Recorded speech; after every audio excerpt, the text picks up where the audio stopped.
Hello friends, welcome to get more info YouTube channel. Central job vacancy केंद्र स्तर पर भर्ती नोटिफिकेशन रिलीज हुआ है 12वीं पास कैंडिडेट के लिए।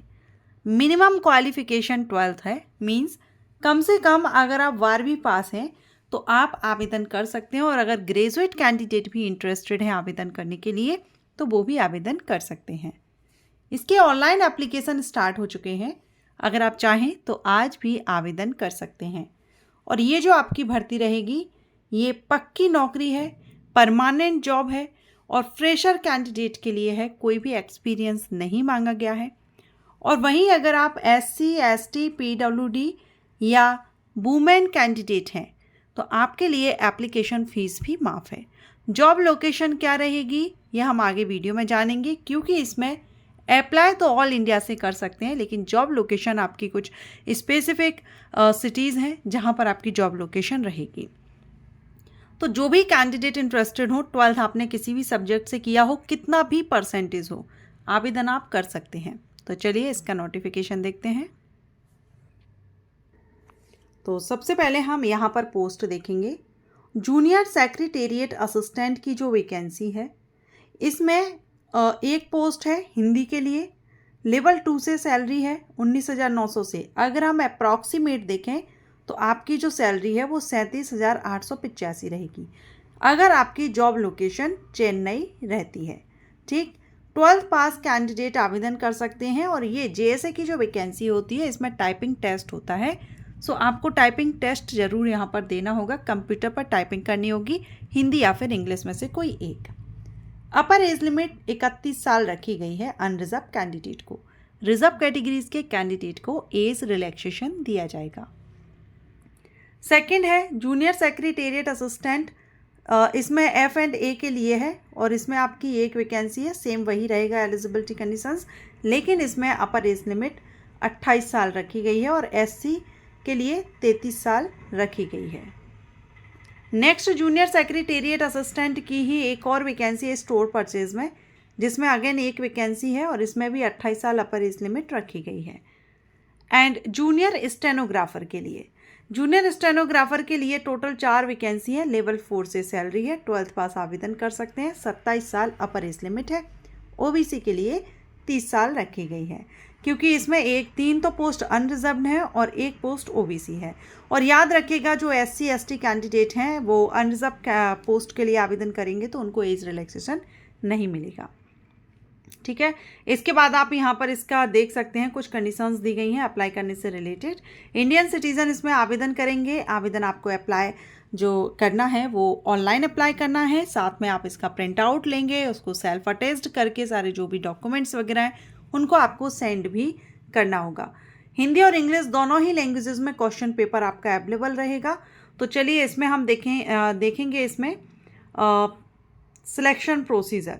सिलेक्शन प्रोसीजर में सबसे पहले हम JSA का देखेंगे। JSA का जो सिलेक्शन प्रोसीजर है, इसमें जो सभी अभी तक जो वैकेंसीज आई हैं जूनियर सेक्रेटेरिएट असिस्टेंट के लिए, सेम वही यहाँ पर आपका रहेगा। इसमें आपका OMR बेस्ड या एग्ज़ाम होगा या फिर कंप्यूटर बेस्ड भी हो सकता है। MCQs टाइप होगा, मींस एक क्वेश्चन के ऑप्शन आपको 4 मिलेंगे, जो सही है वो टिक करना होगा। 200 प्रश्न किए जाएंगे, 2.5 घंटे का समय आपको दिया जाएगा। सभी क्वेश्चन हिंदी और इंग्लिश दोनों ही लैंग्वेजेस में अवेलेबल होंगे, जो भी आपका मीडियम है उसमें आप एग्ज़ाम दे सकते हैं। फर्स्ट पेपर मेंटल एबिलिटी का रहेगा, जिसके 100 प्रश्न पूछे जाएंगे 200 नंबर के, और इस एग्ज़ाम में आपका नेगेटिव मार्किंग नहीं होगा। लेकिन जो सेकंड पेपर आपका रहेगा ये आपका जनरल अवेयरनेस का रहेगा। ओनली जनरल अवेयरनेस इसमें की जाएगी, जिसके 50 प्रश्न होंगे 150 नंबर के, और इसमें आपकी नेगेटिव मार्किंग रहेगी। इसके बाद इंग्लिश लैंग्वेज रहेगा, जिसमें 50 प्रश्न होंगे 150 नंबर के और 1 मार्क नेगेटिव मार्किंग यहाँ पर रहेगी। ठीक है, ये आपका JSA के लिए सिलेक्शन है। इसके बाद है स्टेनोग्राफर के लिए। स्टेनोग्राफर के लिए भी आपके 200 प्रश्न रहेंगे, 2 घंटे का समय रहेगा, जिसमें जनरल अवेयरनेस, जनरल इंटेलिजेंस और इंग्लिश लैंग्वेज से क्वेश्चन किए जाएंगे। टोटल 200 क्वेश्चन रहेंगे, 200 मार्क्स के रहेंगे, और इसमें सभी पेपर में आपका नेगेटिव मार्किंग रहेगी, 0.25 मार्क माइनस किया जाएगा। अब इनमें जैसे आप JSA के लिए करते हैं तो टाइपिंग टेस्ट होगा, स्टेनोग्राफर के लिए करेंगे तो शॉर्ट हैंड टेस्ट आपका लिया जाएगा, जिसके बारे में यहाँ पर आपको बताया गया है। और ये जो टेस्ट रहेंगे ये आपके क्वालिफाइंग नेचर के हैं। फाइनल आपका जो रिजल्ट है या जो सिलेक्शन है वो आपका रिटन एग्जामिनेशन के बेस पर लिस्ट निकाली जाएगी, उसके बाद आपको इसको क्वालिफाई करना ज़रूरी रहेगा।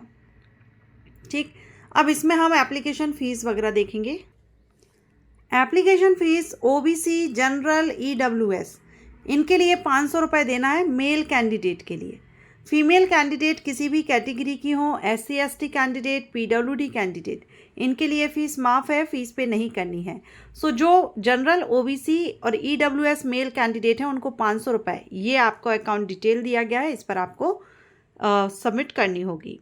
सेंटर फॉर रिटन एग्जामिनेशन, तो ये अभी हम देखेंगे आगे।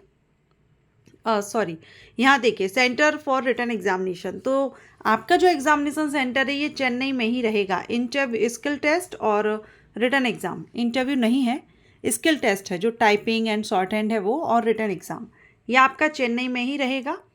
अप्लाई आपको ऑनलाइन करना है और ये csircmc.res.in पर जाकर के आवेदन करना है, जिसके 17 अप्रैल से एप्लीकेशन रनिंग है और 19 मई 2025 लास्ट डेट है। इस डेट तक आपको आवेदन कर देना है। यही आपकी कट ऑफ डेट रहेगी एज क्राइटेरिया एंड क्वालिफिकेशन की। बाकी यहाँ पर आपको सेंड भी करना है, तो ये देखिए इस एड्रेस पर आपको सेंड भी करना है। आपका जो भी प्रिंट आउट है वो लेकर सेल्फ अटेस्ट करके इस एड्रेस पर सेंड कर देना है। तो जो भी इंटरेस्टेड हो, आवेदन करना चाहें, CSIR मद्रास कॉम्प्लेक्स से ये वैकेंसी रिलीज़ की गई है, जिसमें आपकी जो लोकेशंस यहाँ पर देखिए CSIR मद्रास कॉम्प्लेक्स, तरामानी, चेन्नई, तमिलनाडु, ये आपकी रहेगी। ठीक है, और ये इंपॉर्टेंट डेट्स आप अगेन देख सकते हैं। तो जो भी कैंडिडेट इंटरेस्टेड हो, 12th पास हैं, आवेदन करना चाहें, आवेदन कर सकते हैं। अप्लाई करने से पहले एक बार नोटिफिकेशन को केयरफुली रीड आउट करें। Thanks for watching.